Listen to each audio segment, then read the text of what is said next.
Assalamualaikum warahmatullahi wabarakatuh. Bagaimana kabarnya rekan-rekan? Selalu sehat dan semangat. Pada kesempatan kali ini kita akan belajar mengenai ilmu ergonomi. Di tahun 1996 ini ada Anis, kemudian di tahun 99 ada Manuaba. Mereka menyatakan bahwa ergonomi adalah kemampuan untuk menerapkan informasi menurut karakter manusia, kapasitas dan keterbatasannya terhadap desain, pekerjaan, mesin dan sistemnya, ruangan kerja dan lingkungan sehingga manusia dapat hidup dan bekerja secara sehat, aman, nyaman, dan efisien. Sedangkan di tahun 92 ini Bulat menawarkan konsep desain produk untuk mendukung efisiensi dan keselamatan dalam penggunaan desain produk. Konsep tersebut adalah desain untuk reliabilitas, kenyamanan, lamanya waktu pemakaian, kemudahan dalam pemakaian, dan efisiensi dalam pemakaian. Nampak gambar yang ada di depan, ini adalah bagaimana sebuah desain meja, kursi, hingga unit monitor komputer ini didesain dengan seergonomis mungkin, di mana di situ semuanya diukur. Pendekatan desain produk ini mengetahui kebutuhan pemakai.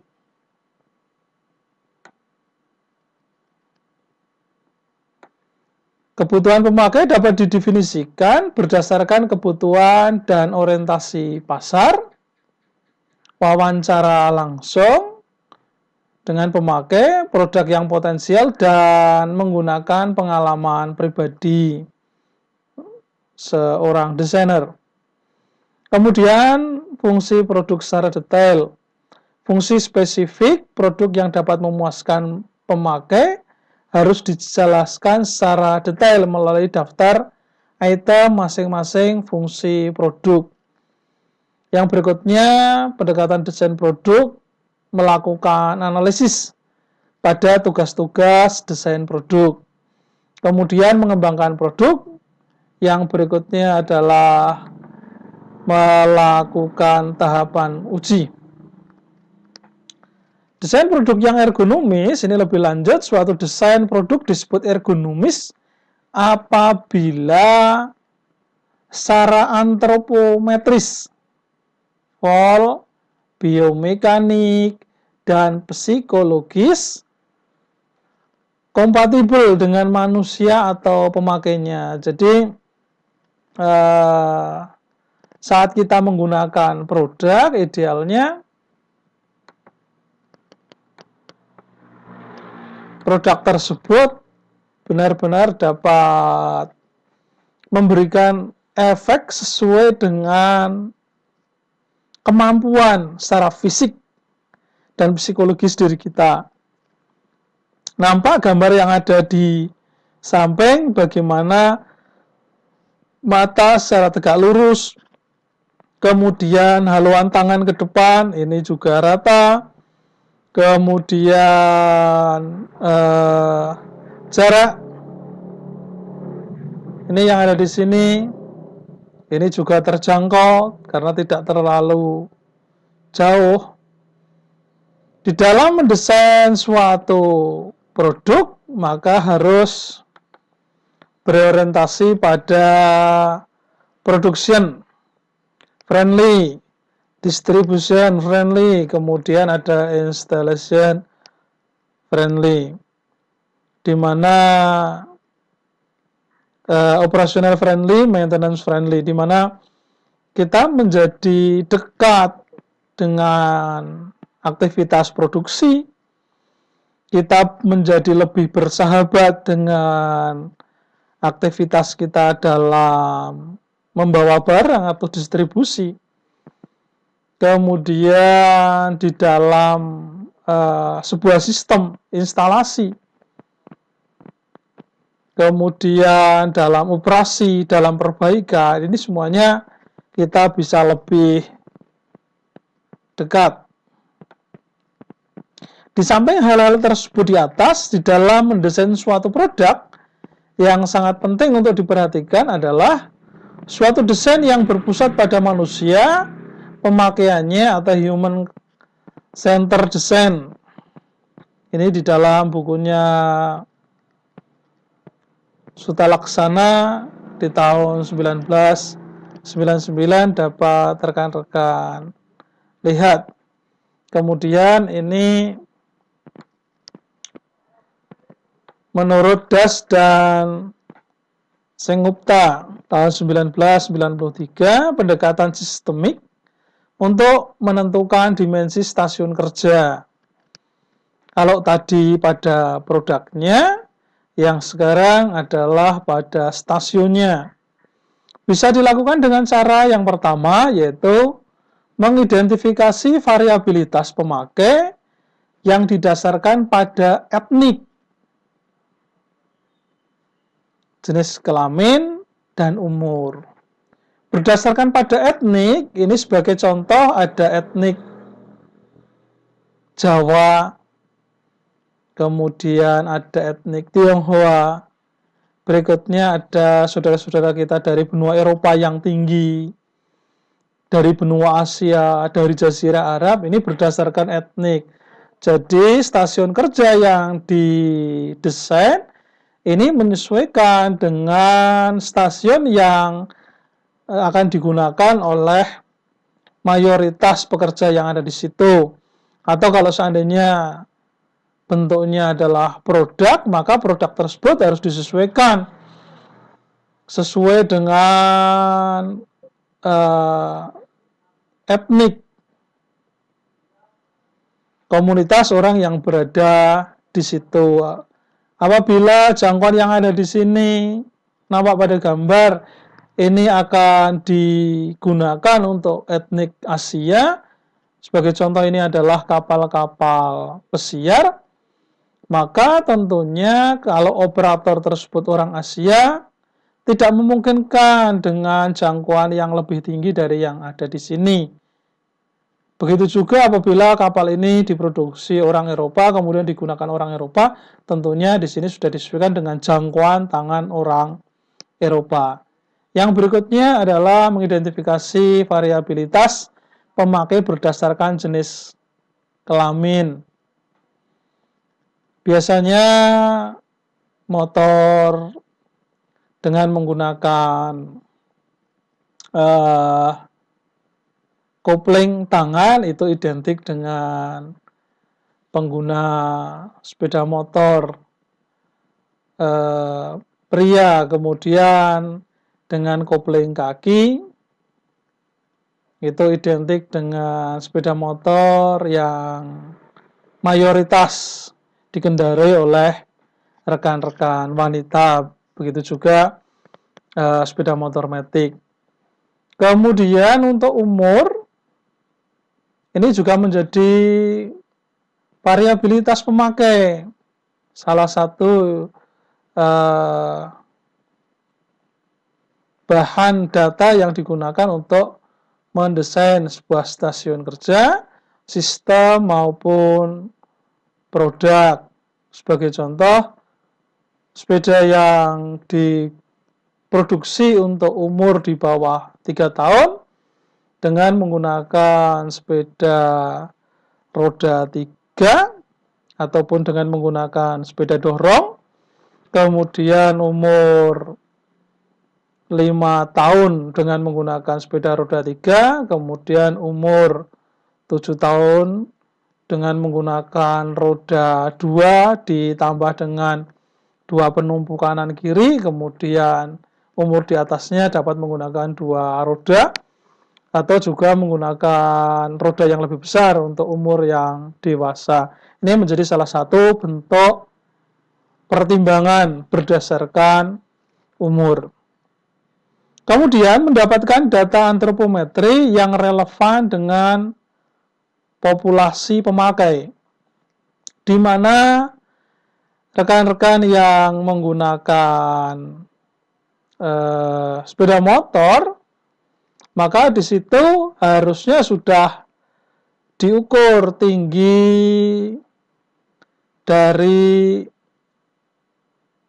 saddle atau tempat duduk sepeda motor dengan rata-rata orang yang menggunakan pada saat kita menentukan segmen pasar, maka kita sudah jelas segmennya ditujukan kepada siapa, kemudian kita menghitung rata-rata tinggi tempat duduk agar pada saat sepeda motor tersebut dikendarai ini lebih terasa nyaman. Tentunya berbeda antara ketinggian tempat duduk yang diproduksi untuk orang Indonesia dengan sepeda motor yang diproduksi untuk orang Eropa, karena tinggi orang Asia lebih rendah dibandingkan dengan orang Eropa.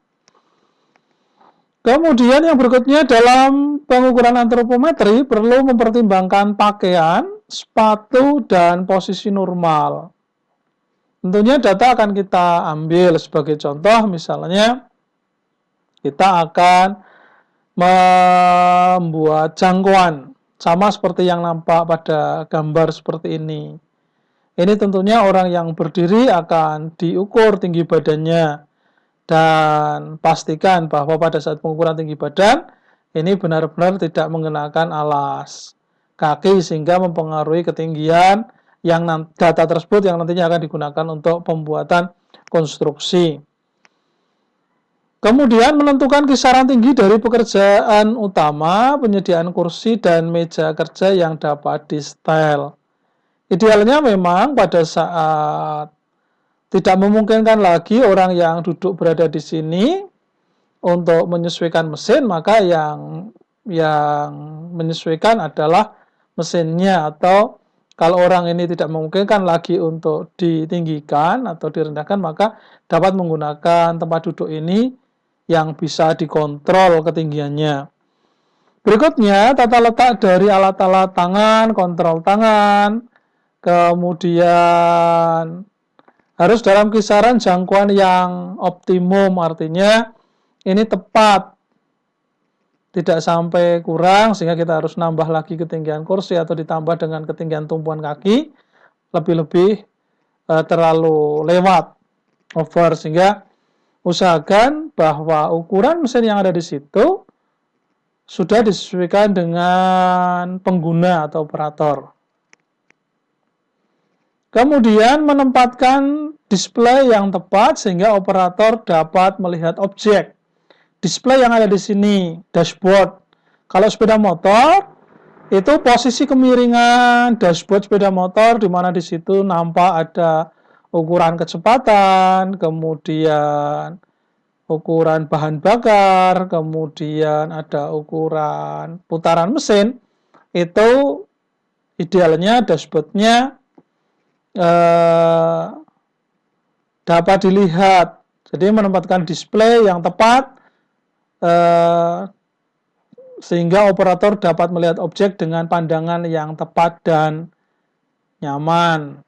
Sehingga kalau kita naik sepeda motor, kita dapat lebih nyaman melihat ukuran apakah bensin yang ada di dalam tangki sepeda motor, atau kalau kita mengendarai mobil itu kita dapat dengan nyaman melihat berapa kecepatan mobil, kemudian berapa bahan bakar yang masih tersisa di tangki, ini dapat dilihat dengan nyaman. Kemudian yang berikutnya adalah review terhadap desain stasiun kerja secara berkala.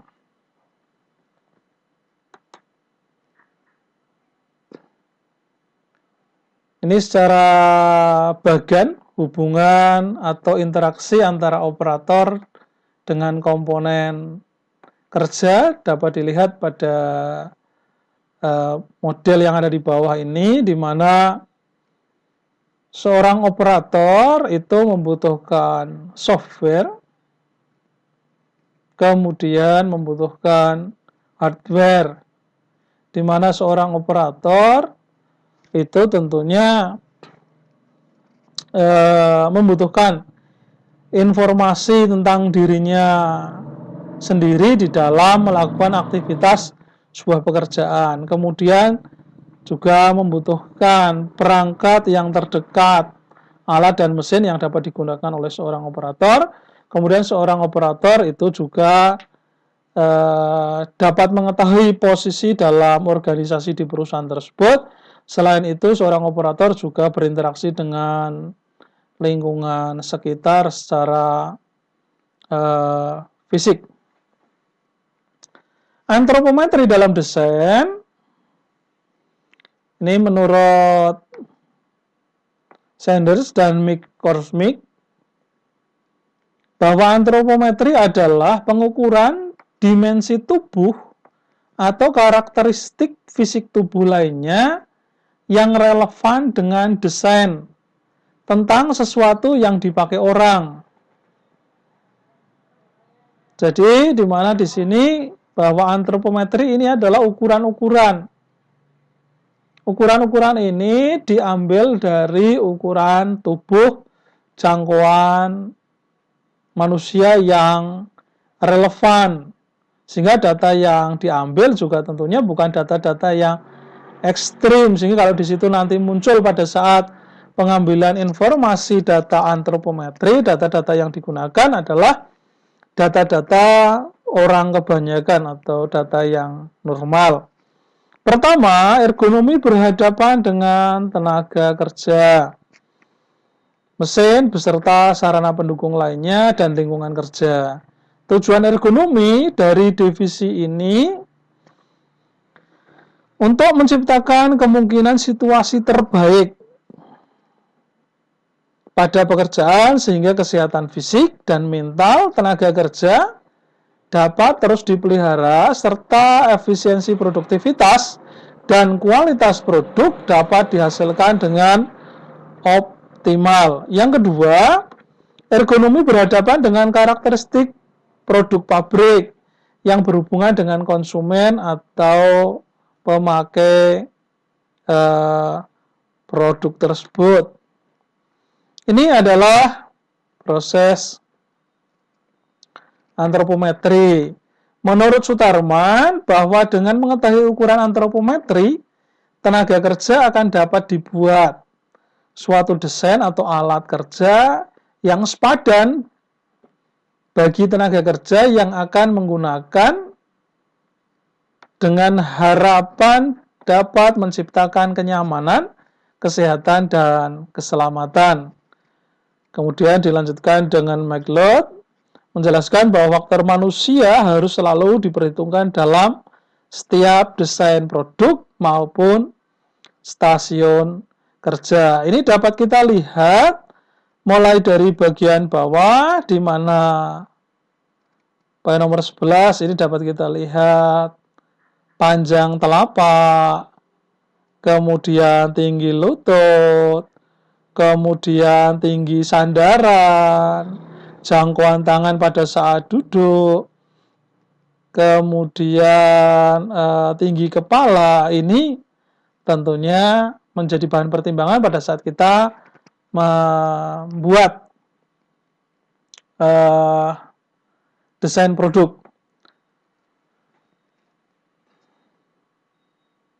Oke, manusia itu berbeda satu sama lainnya. Setiap manusia mempunyai bentuk dan ukuran tubuh yang berbeda-beda tentunya. Seperti tinggi, pendek, kemudian tua, muda, kurus, gemuk, normal, cacat, dan lain-lain. Tetapi kita sering hanya mengatur atau mendesain stasiun kerja atau produk industri dengan satu ukuran untuk semua orang. Sehingga hanya orang dengan ukuran tubuh tertentu yang sesuai atau tepat untuk menggunakan.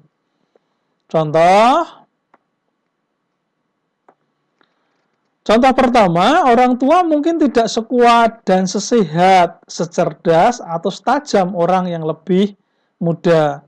Kita sadar bahwa orang tua mempunyai banyak pengalaman dan kemampuan, tetapi kita jarang memperhitungkan mereka saat mendesain alat atau stasiun kerja, sehingga mereka tidak dapat bekerja secara optimal. Contoh yang kedua, tinggi meja kerja yang didesain hanya berdasarkan rata-rata tinggi tenaga kerja.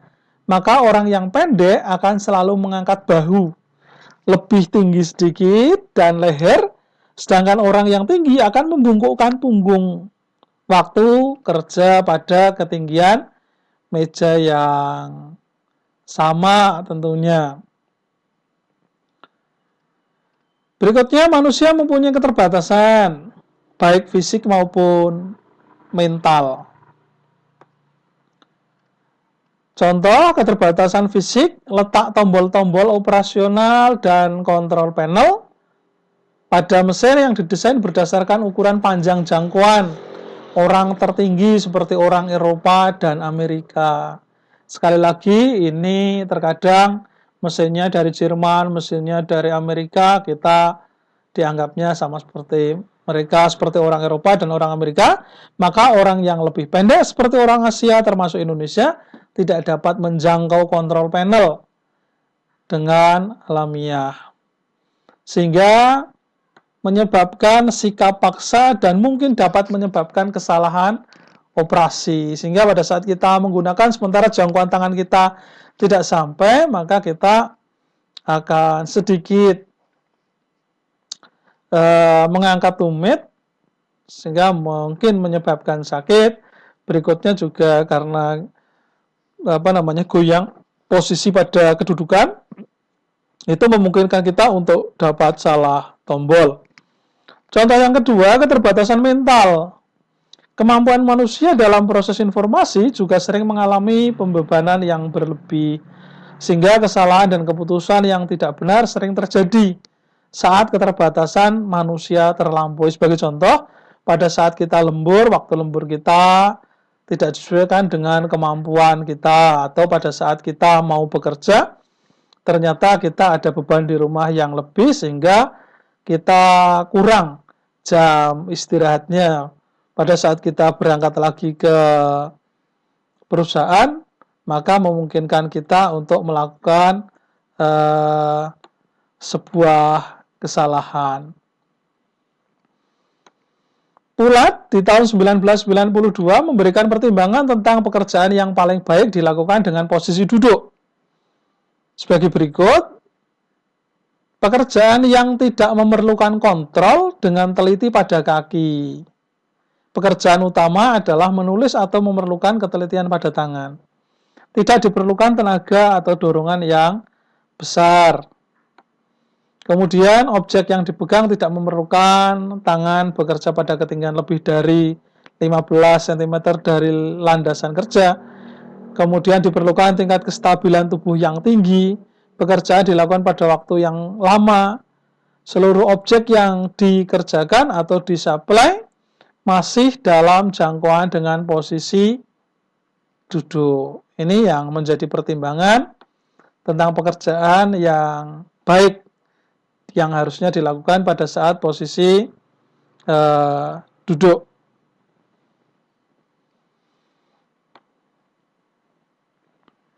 Pada pekerjaan yang dilakukan dengan posisi duduk, tempat duduk yang dipakai harus memungkinkan melakukan variasi perubahan posisi. Jadi dapat bergeser ke kanan, ke kiri. Ukuran tempat duduk disesuaikan dengan dimensi ukuran antropometri pemakainya.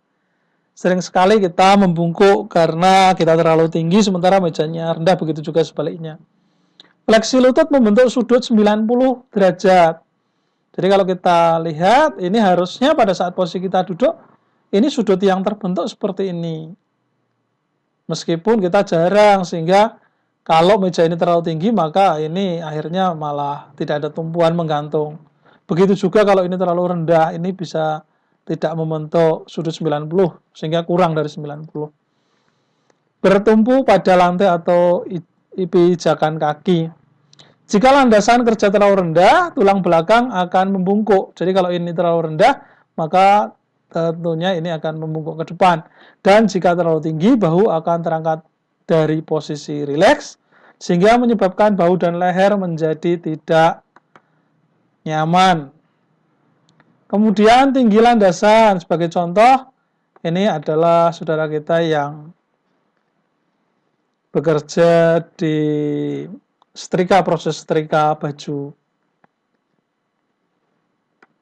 Memberikan pedoman untuk mengatur ketinggian landasan kerja pada posisi duduk sebagai berikut. Jika memungkinkan, menyediakan meja yang dapat diatur, turun dan naik. Sehingga harusnya pada saat kita prosesnya itu setrika, maka ini yang diatur adalah bagaimana sebuah proses setrika ini bisa naik dan bisa turun landasan mejanya. Landasan kerja harus memungkinkan lengan menggantung pada posisi rileks dari bahu. Ini terlalu lama.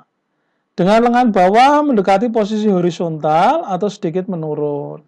Ketinggian landasan kerja tidak memerlukan fleksi tulang belakang yang berlebihan. Yang berikutnya adalah desain stasiun kerja berdiri. Ini sebagai contoh pada saat kita melihat saudara-saudara kita yang bekerja di bangunan, proses pengecoran, pengadukan dengan menggunakan molen. Pada desain stasiun berdiri untuk periode yang lama, maka kelelahan menjadi utama. Untuk meminimalkan pengaruh kelelahan dan keluhan subjektif, maka pekerjaan harus didesain agar tidak terlalu banyak menjangkau, membungkuk, atau melakukan gerakan dengan posisi kepala yang tidak alamiah. Untuk maksud tersebut, Bulat dan Clark memberikan pertimbangan tentang pekerjaan yang baik. Dilakukan dengan posisi berdiri adalah sebagai berikut. Yang pertama, tidak tersedia tempat untuk kaki dan lutut. Harus memegang objek yang berat lebih dari 4,5 kg. Sering menjangkau ke atas, ke bawah, dan ke samping. Sering dilakukan pekerjaan dengan menekan ke bawah. Dan diperlukan mobilitas tinggi. Itulah pertimbangan tentang pekerjaan yang paling baik, sehingga harusnya itu menjadi bahan perenungan, khususnya para rekan supervisor atau operator yang melakukan aktivitas proses pekerjaan secara berdiri. Yang berikutnya, landasan kerja untuk posisi berdiri. Ini menurut manual Science dan Grajen memberikan rekomendasi ergonomis pada ketinggian landasan kerja posisi berdiri didasarkan ketinggian siku berdiri. Untuk pekerjaan memerlukan ketelitian dengan maksud untuk mengurangi pembebanan statis. Pada otot bagian belakang, tinggi landasan kerja adalah 5-10 cm di atas tinggi siku berdiri. Selama kerja manual, di mana pekerjaan sering memerlukan ruangan untuk peralatan, material, dan kontainer dengan berbagai jenis. Tinggi landasan kerja adalah 10-15 cm di bawah tinggi siku berdiri. Nih, 15-10 cm.